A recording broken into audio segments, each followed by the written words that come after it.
Welcome to Parenting Matters with McCracken. We've been looking at the parenting pyramid put out by the Arbinger Institute several years ago. There's a link below to their website, but I don't believe that they actually produce this material any longer.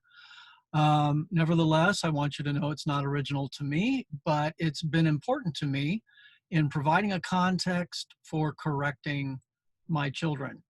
And we've been talking in recent weeks, you can look at the previous videos, about the different layers of this context. We looked at the teaching layer. We looked at the quality of the relationship with our child layer. We talked about the quality of relationship with our spouse layer.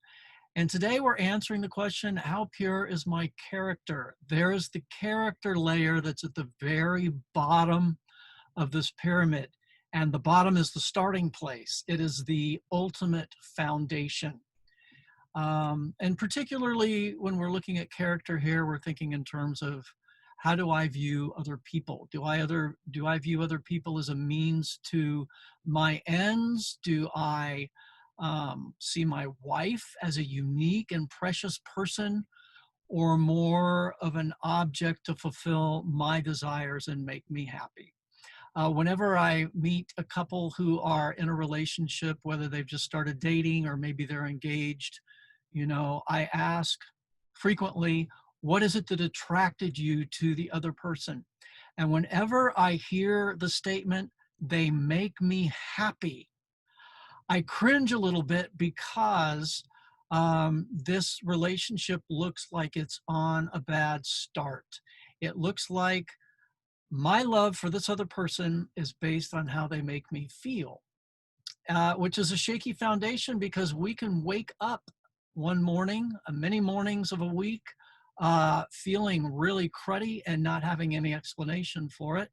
And that's why a lot of people say, I've fallen out of love with my spouse, because they base their whole experience on how their spouse makes them feel instead of developing their own character. Do I appreciate and honor my spouse as a valued person with her own hopes and dreams and fears and strengths and weaknesses? Or do I only look at her in terms of my hopes and my dreams and my fears and my preferences? This has very much to do with the way that we interact with and correct our children. Because it's not only the way that I look at my wife. Am I a taker or am I a giver? Am I selfish or am I unselfish? Do I interact with her according to the way I feel and what I want, or do I take into consideration how she's feeling and how she wants and the things that she wants? Do I constantly think about how she should change or how I need to change? What my wife and I enjoy in our relationship depends directly on the character each of us brings to the relationship. And I am the only one responsible for what I bring to it.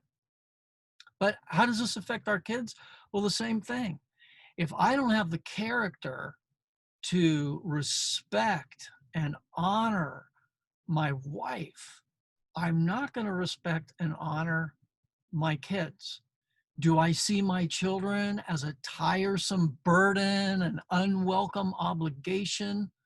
If so, I'm not going to succeed in building a true, meaningful, healthy relationship with them. The same is true of my efforts to correct them. No matter what the external behavior is, if I'm not sincere from the heart, my kids are going to pick up on it. And they're going to know that I'm only thinking of me and not genuinely trying to love them. So the character that I bring to the relationship, not just the fake external things that I can say or the way that I act, but my real internal character is a basic foundation of this parenting pyramid in how it impacts the way that I correct my kids, and the effectiveness of correcting my kids. We'll talk about a summary of the parenting pyramid in the next video.